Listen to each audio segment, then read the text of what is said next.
DZRH, member kapisanan ng mga broadcaster ng Pilipinas.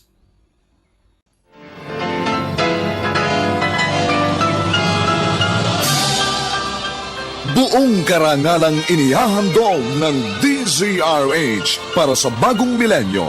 Ang isa pang magandang dula, may pangako ang bukas.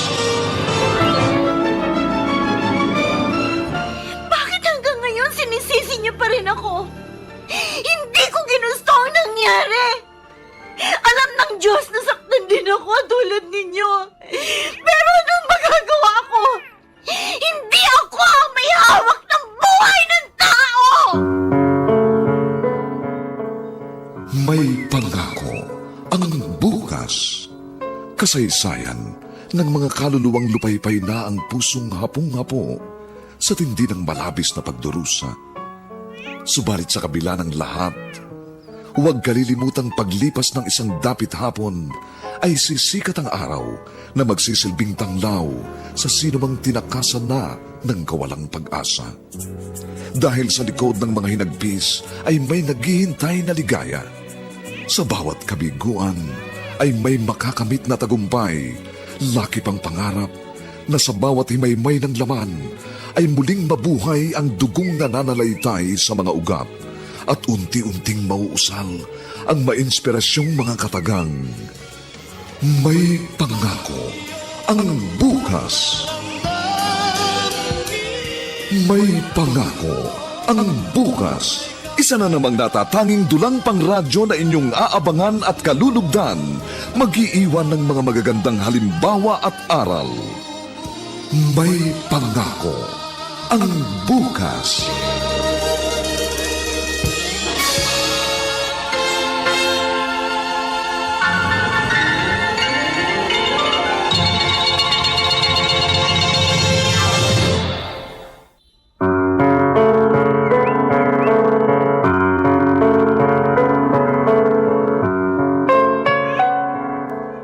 Magandang araw na muli sa inyong lahat, mga giliw naming tagapakinig. Narito na po ang ika-4 na kabanata ng ating tampok na kasaysayan sa linggong ito, pinamagatang Hindi ako ang may hawak ng buhay ng tao. Dito pa rin sa ating natatanging dunang May Pangako ang bukas.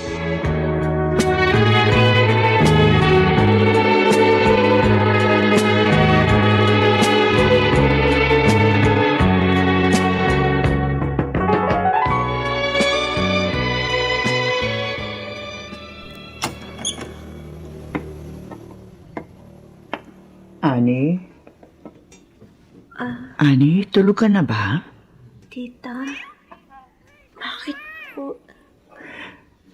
Nakarating sa akin ang nangyari sa inyo kanina ni Maris. Sinaktan ka raw niya. Mabuti na nga lang dumating yung kaibigan ni Maris. Naawat siya. Tita Rina, hindi pa rin ako mapatawad ni ate. Hanggang ngayon. Napakasakit kasi nang nangyari, Ani. Lalo na junior ni Ronnie ang nawala. Pero wag ka sanang mawala ng pag-asa. Malilimot at matatanggap din nila ang lahat. Basta ipagpatuloy lang natin ang pagdalangin sa Diyos. At sana naman huwag ka magagalit sa aking anak at manugang.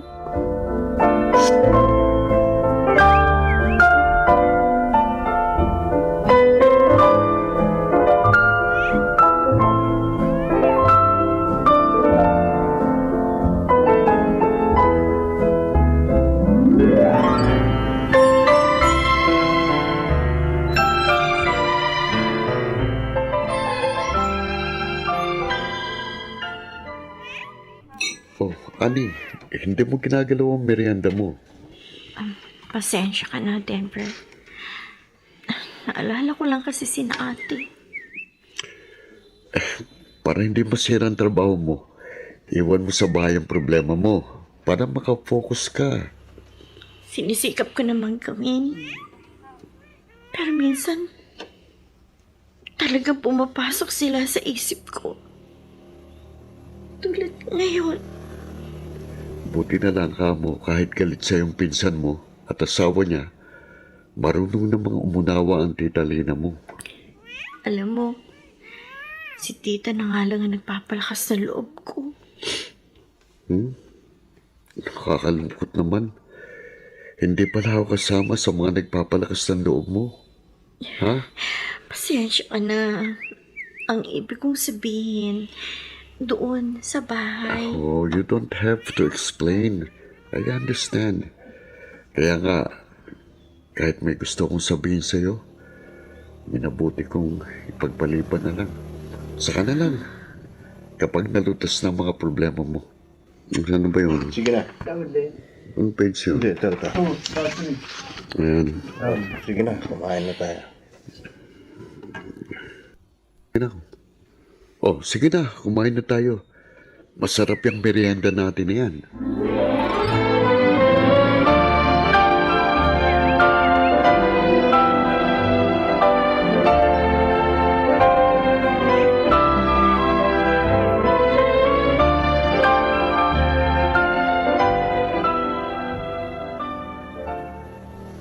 Marco, kumusta ang trabaho?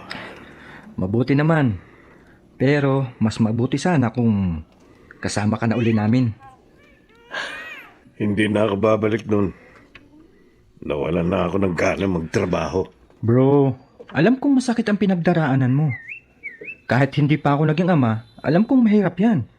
Dahil akong tumatayong ama ng 2 anak ng ate kong byuda. Kaya, huwag ka sanang magalit sa sasabihin ko, ha. Ano ba sasabihin mo? Pinahihirapan mo lang ang sarili mo, bro. Sa ginagawa mo. Dapat, huwag kang ganyan. Lalaki ka. Dapat, mas matatag ka kaysa kay Maris. Tingnan mo nga, oh. Ang laki ng ipinayat niyo ni Maris. Bro, baka magkasakit kayo niyan. Mas mabuti pa nga kung mamamatay na kami na asawa ko. Ano ba namang salita yan? Pareho lang kami ng nararamdaman ni Maris. Gusto na namin mamatay. Bakit? Si JR lang ba ang mahalaga sa inyong dalawa? Kaya nang mawala siya, gusto nyo nang mamatay. Si Candy, wala ba siyang halaga sa inyo? Marco, Tanggapin nyo na ng maluwag sa dibdib nyo ang nangyari. Upang makapagsimula kayong muli.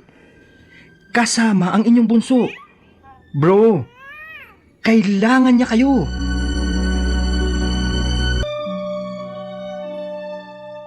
Buisit ng mga damit to. Bakit ba dinidikit sa mga damit namin? Ang dapat dito, ipagtatabon sa putik. Yan ang bagay sa mga damit na yan. Ate! Ate, bakit mo naman hinaga sa putik ang mga damit ko? Huwag mo nga ididikit sa mga damit namin yung mga damit mo, kriminal. Hindi naman nakadikit ah. At hindi rin ako kriminal, ate. Hindi ko kagustuhan ang lahat. Kahit na ano pang sabihin mo, hindi na mabubura sa isip ko na ikaw ang dahilan. Kaya namatay ang anak ko. Ikaw! Paano mo ba ako maunawaan, ate? Lumayas ka sa harap ko! Lumayas ka! Ate! Bakit ba hindi ka pa umalis dito sa bahay namin? Sakbit ka lang naman dito! Umalis ka na!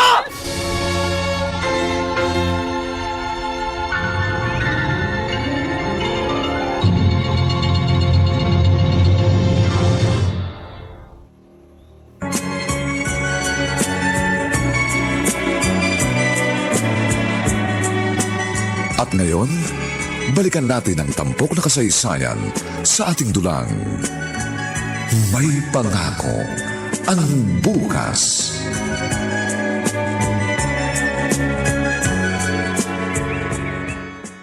nakita ko ang ginawa mo kanina kay Ani Maris. Naku, Ronnie, galit na galit ako sa kanya. Kaya nga, hinagis ko sa putikan lahat ng mga damit niya na nasa sampayan. Alam mo, kulang pa yun eh. Ang dapat, mawala na siya rito. Salot siya. Kriminal. Pinalalayas ko na nga. Ewan ko. Di ko alam kung susunod. Hindi susunod yun. Makapal ang mukha nun eh. Kinakampihan pa ni Mama Lina. Ano kayang dapat natin gawin? Gusto ko talagang mawala na rito ang babaeng yun. May naisip ako. Sa pamamagitan ng gagawin mo, mapipilitan siyang umalis. Bakit? Ano yun? Anong gagawin ko?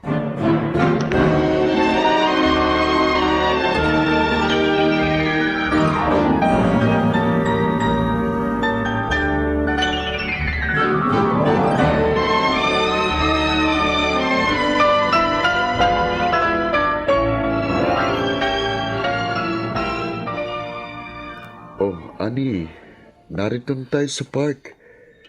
Pero hindi ka pa rin relax. Para kasing bawat araw, lalong bumibigat ang dalahin ko, Denver. Tingin ko nga rin eh.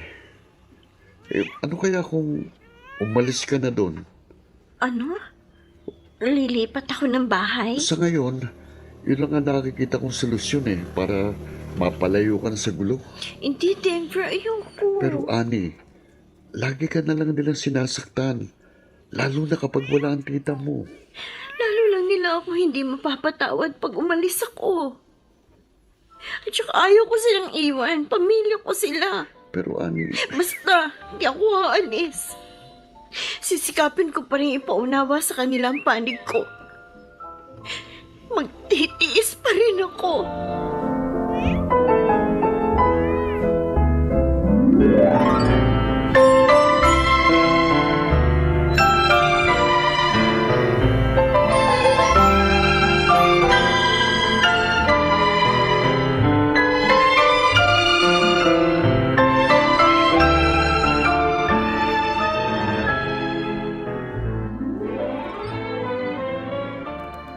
Ano bang sasabihin mo sa akin, anak? Tungkol kay aning kriminal. Anak, hindi mo naman tawaging kriminal lang yung pinsan. Hindi naman totoo yun. Huwag niyo na kayo pagtanggol pang babaeng yun. Kinausap ko kayo dahil ayoko na siyang makasama pa dito sa bahay. Anong ibig mong sabihin? Simple lang. Palayasin niyo na siya dito. Paris! Sobra ka naman! Ako pa? Ako pa ngayon ang sobra? Mama, kami namatayan ng anak. At apo ninyo yun. Dapat nga kaming kawaan nyo. Dapat magsama-sama tayo para maparusahan ang walang hiyang ani na yun. Ilang ulit ko bang sasabihin? Walang kasalanan ng pinsan mo. Ay, tama na nga. Tama na usapang to. Mamili kayo, ma. Kami ni Ronnie at ng apo ninyo? O ang pinsan kong kriminal?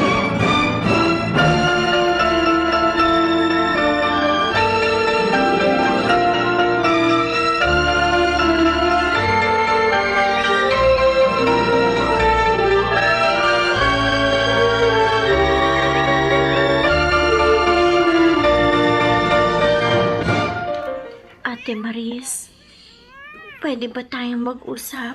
Wala akong panahon na makipag-usap sa'yo. Narinig ko yung mga sinabi mo kanina kay tita. O ano ngayon? Bakit mo pinahihirapan ang mama mo, ate?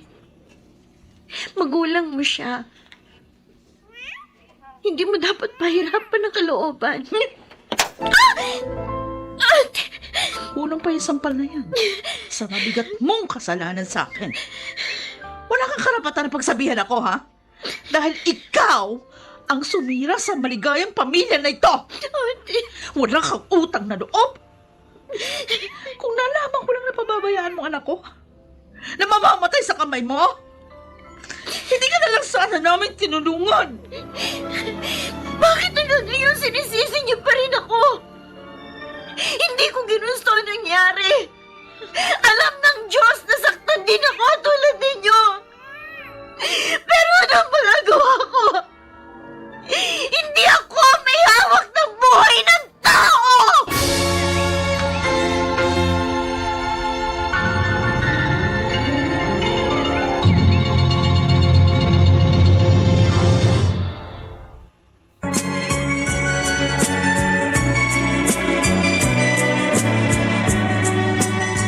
ngayon, balikan natin ang tampok na kasaysayan sa ating dulang.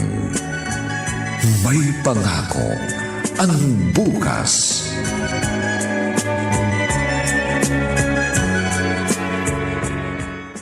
Ani, bakit nakalabas lahat ang mga gamit mo? Ano ibig sabihin nito? Alam ko po. Pinamimili kayo ni Ate Maris, tita. Ani, Ayoko na kayong pahirapan pa. Napakabait niyo po.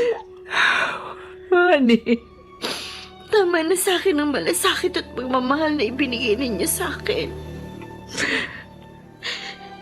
Ako na ang aalis. Upang makasama niyo pa rin si na Ate Maris. hindi kita pinaalis, Ani. Gusto kong naririto ka. Nakasama ko. Gusto ko rin pong kasama kayo, tita. Kasi dahil sa inyo, nagkaroon ako ng panibagong ina. Pero, kailangan kong lumayo upang manatiling buo ang inyong pamilya. Pero, Ani, saan ka pupunta? Malilipat po ako ng tirahan malapit sa opisinang pinapasukan ko. Huwag po kayong mag-alala. Iingatan ko po ang sarili ko.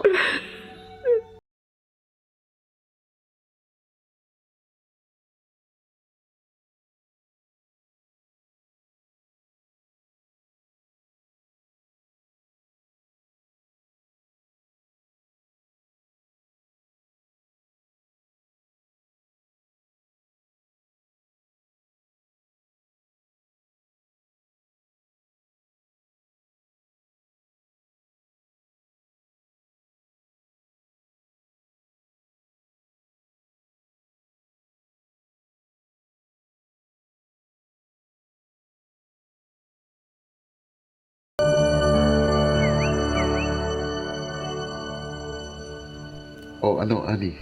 Okay na ba sa itong apartment na ito? Medyo maliit nga lang. Ibinili nga rin pala kita ng smart dishwashing, unique toothpaste, shield bath soap. Alam kong kailangan mo yun eh. Salamat. Tama na ang apartment nito, Denver. Ako lang naman mag-isa. Salamat nga pala sa pagtulong mo, ha? Ani, igit pa rito, handa kong gawin para sa'yo. Denver? Alam kong hindi pa itong tamang panahon para sabihin ko ito dahil magulo pa ang isip mo. Pero hindi ko na rin mapigil ang isinisigaw ng damdamin ko. Ani, I love you. Noon pa. Denver? Sana huwag kang magalit. Hindi naman ako nagmamadaling sagutin mo. Ang ipakikiusap ko lang, hayaan mo damayan kita sa iyong mga pinagdaraanan. Hayaan mo ipakita ko sa iyo at iparamdam sa iyo ang pagmamahal ko.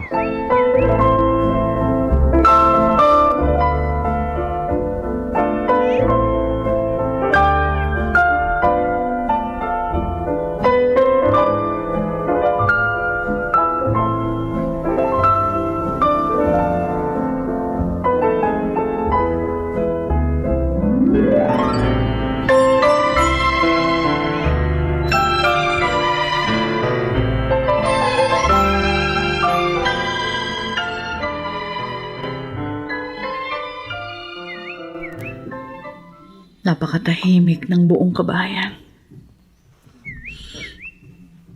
Sa wakas, napalayas ko na rin si Ani. Tama ang itinuro sa akin ni Ronnie. Pero bakit ganito? Bakit nalulungkot pa rin ako? Nasasaktan. Bakit hindi pa rin ako masaya? pa ba ang dapat kong gawin?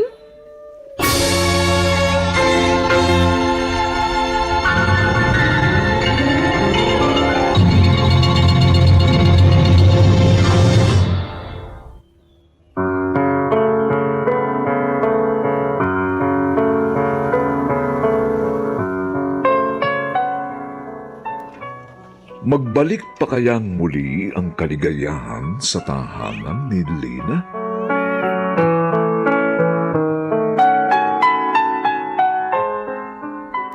Mga nagsiganap, Susan Robles, Rosana Villegas, Lionel Benjamin, Phil Cruz, Jerry Butia, at si Chiquit del Carmen Amor sa papel na Ani.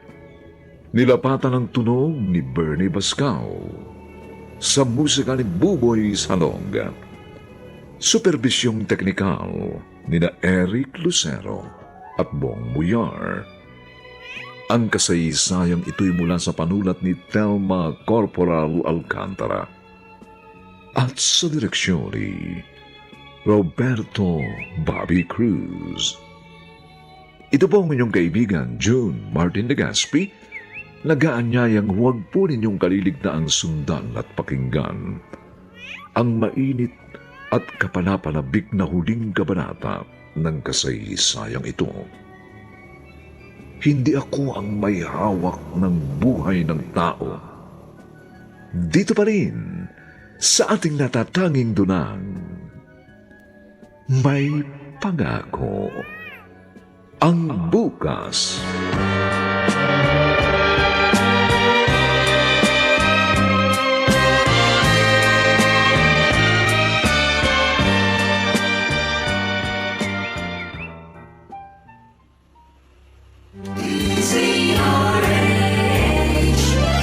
DZRH, member, kapisanan ng mga broadcaster ng Pilipinas.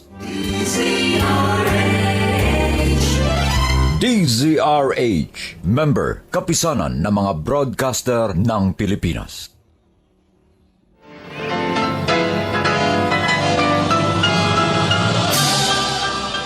Buong karangalang inihahandog ng DZRH para sa bagong milenyo, ang isa pang magandang dula, may pangako ang bukas. Bakit hanggang ngayon sinisisi niyo pa rin ako? Hindi ko ginusto ang nangyari. Alam ng Diyos na saktan din ako tulad ninyo. Pero anong magagawa ko? Hindi ako ang may hawak ng buhay ng tao! May pangako ang bukas. Kasaysayan ng mga kaluluwang lupaypay na ang pusong hapong-hapo sa tindi ng malabis na pagdurusa. Subalit sa kabila ng lahat, huwag kalilimutang paglipas ng isang dapit hapon ay sisikat ang araw na magsisilbing tanglaw sa sinumang tinakasan na ng kawalang pag-asa. Dahil sa likod ng mga hinagpis ay may naghihintay na ligaya. Sa bawat kabiguan ay may makakamit na tagumpay, laki pang pangarap na sa bawat himaymay ng laman ay muling mabuhay ang dugong nananalaytay sa mga ugat at unti-unting mauusal ang mainspirasyong mga katagang. May pangako ang bukas. May pangako ang bukas. Isa na namang natatanging dulang pangradyo na inyong aabangan at kalulugdan, mag-iiwan ng mga magagandang halimbawa at aral. May pangako ang bukas.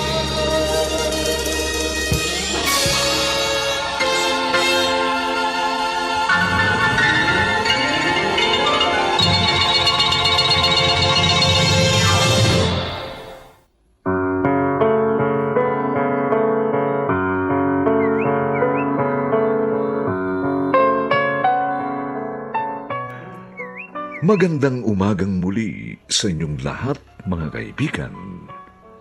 Narito na po ang huling kabanata ng ating tampok na kasaysayan sa linggong ito, pinamagatang hindi ako ang may hawak ng buhay ng tao. Dito pa rin, sa ating natatanging dunang, may pangako ang bukas.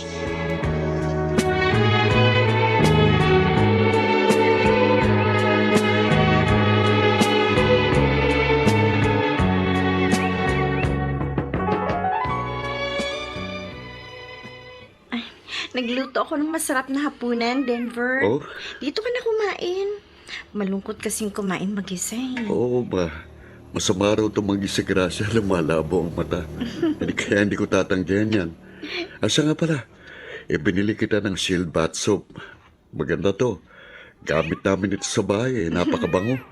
Alam ko, gamit din yan ni na Tita Lina. Ganun ba? Oo, thank you ha. Okay lang yun. Pakakainin mo naman ako mamaya eh. Oh, lalim na naman ang buntong hininga mo. Naalala ko lang si na Tita. Kumusta na kaya sila? Alam mo, Denver, pinipilit ko lang maging masaya pero deep inside, malungkot ako. Naaalala ko pa rin mga happy moments namin sa bahay nila. Why don't you visit her? Para malaman mong lagay ng tita mo. Baka magkagulo na naman sila dahil sa akin. Di, tawagan mo na lang siya. Video call.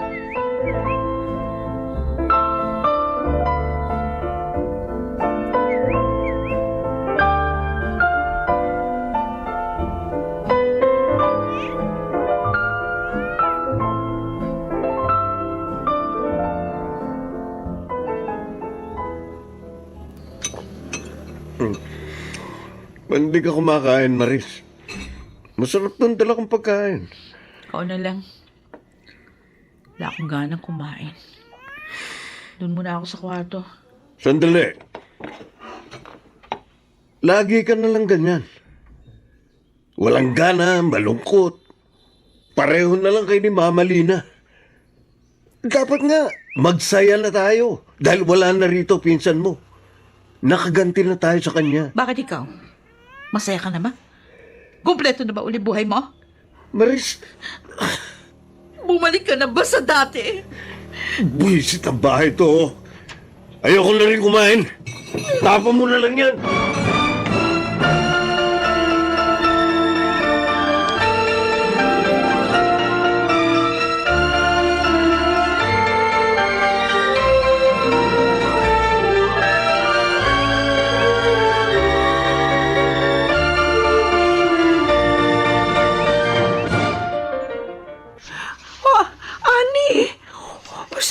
Tumawag ka.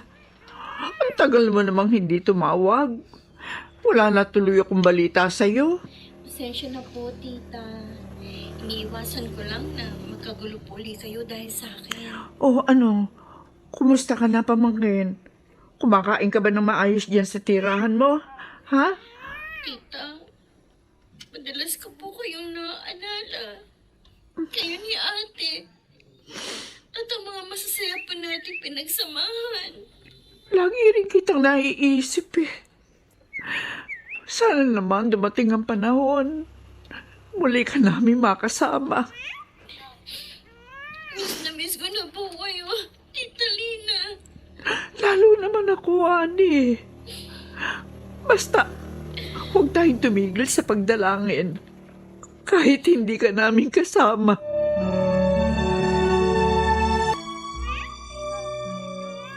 Lagi pa rin malungkot si Maris? Walang ganang kumain? Tingin ko nga, lalo pa siyang lumala. Dahil hindi na siya mapagkatulog. Madalas, bigla na lang iiyak. Pareho na sila ni Mama. Alam mo bro, palagay ko, dapat magpunta kayo sa isang psychologist para mapayuhan kayo ng tama. Ano? Kasi depresyon na ang umaatake sa kanila at maaring ganun ka na rin. Marco, Ronnie, look at yourself. Hindi na ikaw yung dating Ronnie na kaibigan ko. Hindi ka na nag-aayos. Bro, parang Hindi ka na rin naliligo. Ayaw mo na rin lumabas at magtrabaho. Ronnie, sign of depression ang nararamdaman yung lahat. Huwag ka sanang magalit sa sinasabi ko, ha? Bro, kaibigan mo ako. Kaya naman nagmamalasakit ako sa'yo. Sa inyo ng pamilya mo. Makabubuti kung may makapagpayo ng tama sa inyo. Baka lumala pa kayo kung hindi ka kikilos. Marco, hirap na ako. Bro, sundin mo sana ako. Kung ayaw mo naman sa psychologist o sa isang pastor kaya, doon ka magpunta. Maniwala ka. Makatutulong yun upang gumaan ang bigat ng kalooban nyo.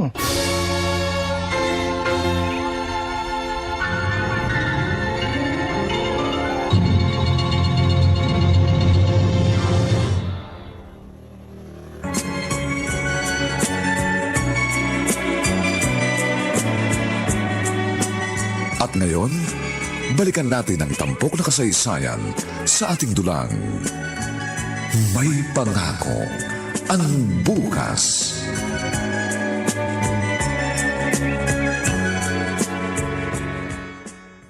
Sila ba ang mga sinasabi mo sa akin, Marco? Yes, Pastor Franz. Ito po si Ma'am Lina. Good morning po. At siya naman po si Maris, ang anak ni Ma'am Lina. Magandang umaga po, Pastor. At ito naman po si Ronnie, ang best friend ko. Magandang umaga po. Magandang umaga rin sa inyong lahat. Isinama ko po sila rito dahil ang sabi po ninyo, hektik po yung schedule nyo at hindi nyo sila maaaring puntahan sa bahay nila. Oo. Pasensya na kayong lahat. Marami kasi ang nagpapakansel. Naunawaan po namin. Actually, may isa pa akong papayuhan na pinapupunta ko rito. Tumawag siya sa akin kagabi. Ang sabi niya, darating siya. Magandang umaga po, Pastor Oh, Franz. eto na pala siya. Good morning din, Iha. Come in. Ani? Ate Maris? Kuya Ronnie? Tita Lina? Oh, magkakakilala kayo? Oo, Pastor. Marahil nga, niloob ng Diyos na magkatagpo-tagpo kami rito sa harapan nyo upang mailawan nyo ang aming isipan.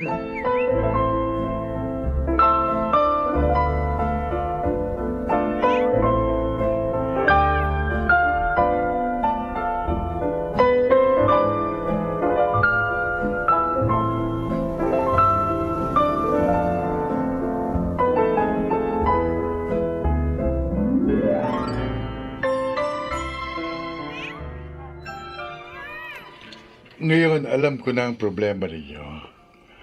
Ang malungkot na pangyayaring naganap sa buhay ninyo. Maging ang panig ng bawat isa sa inyo. Ngayon, ako naman ang magsasalita sa inyo. At sana, pakinggan niyo ako. At buksan nawa ng Diyos ang inyong puso at isipan. Nauunawaan ko na namimigati kayo dahil sa pagpanaw ng inyong mahal sa buhay. Para sa inyo, hindi mabuti ang naganap. Ngunit, alam nga ba natin kung anong makabubuti? Hindi.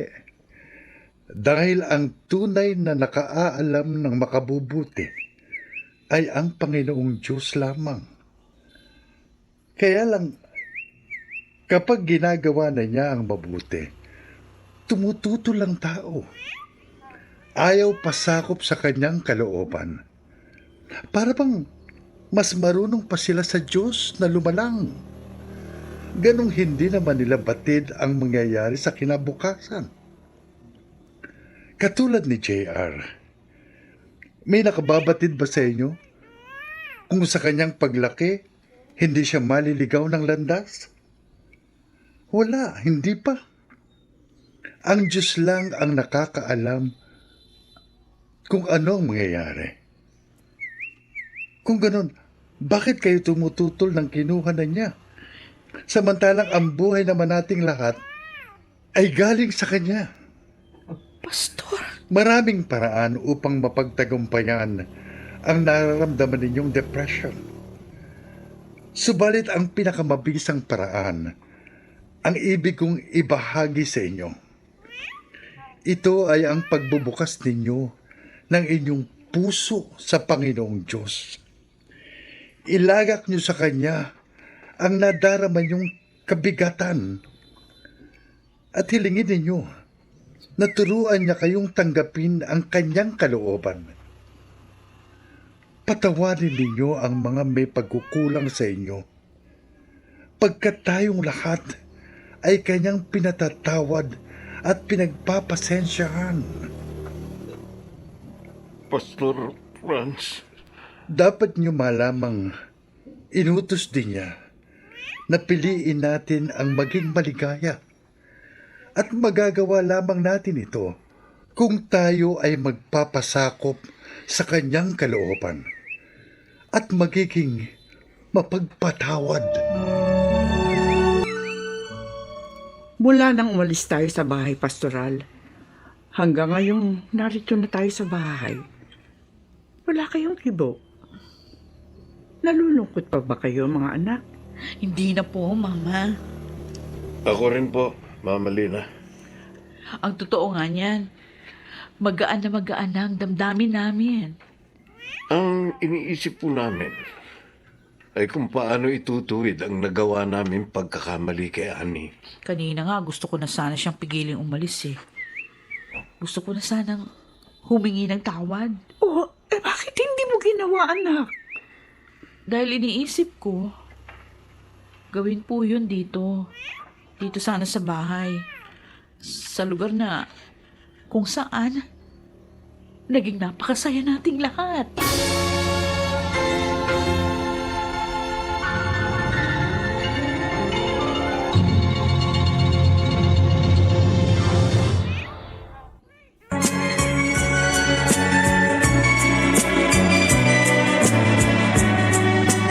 At ngayon, balikan natin ang tampok na kasaysayan sa ating dulang. May pangako ang bukas.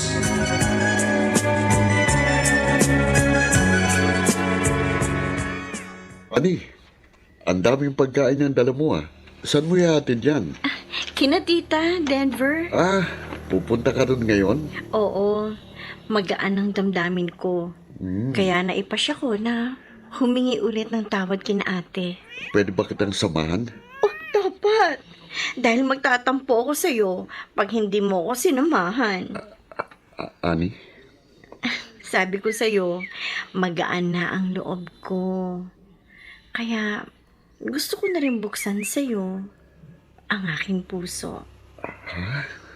Denver, mahal din kita. Ani, salamat. Maraming salamat. Pangako, magiging karamay mo ko sa lahat ng panahon ng buhay natin. Aasahan ko yan. O, halika na. Dalhin na natin ito kina tita para umabot sa tanghalian.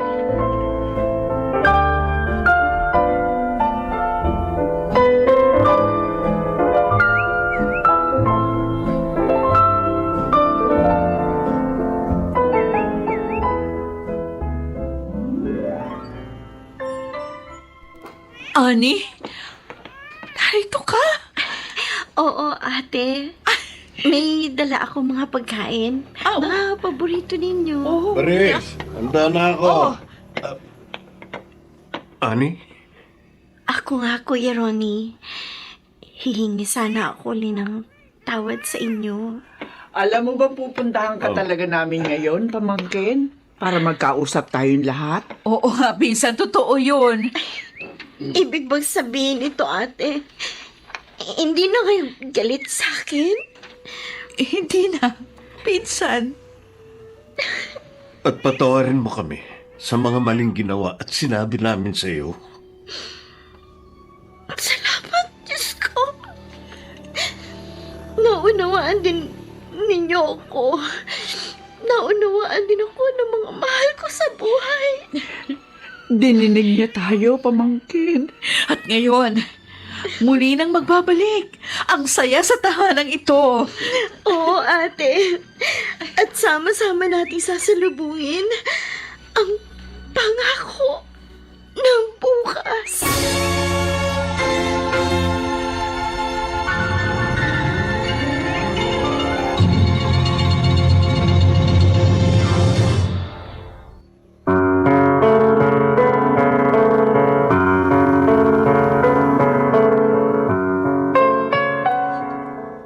Sumainyo mga kaibigan, ang aming itinampok na kasaysayang alam po namin inyong kinalugdan at kinapulutan ng magandang aral sa buhay, pinamagatang, Hindi ako ang may hawak ng buhay ng tao.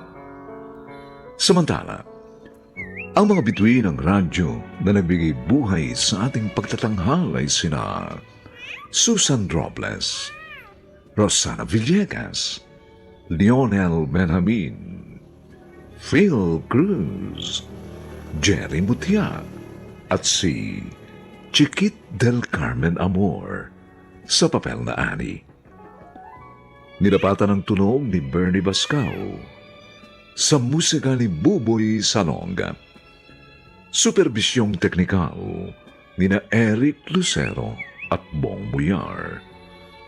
Ang kasaysayang ito'y mula sa panulat ni Telma Corporal Alcantara at sa direksyon ni Roberto Bobby Cruz.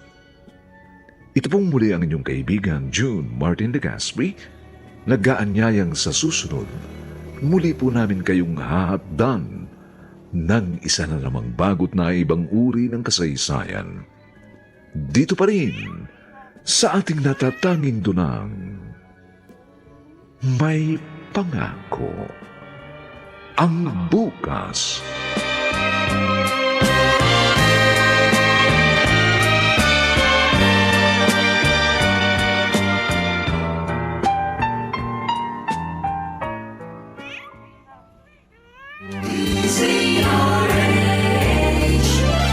DZRH, member, kapisanan ng mga broadcaster ng Pilipinas.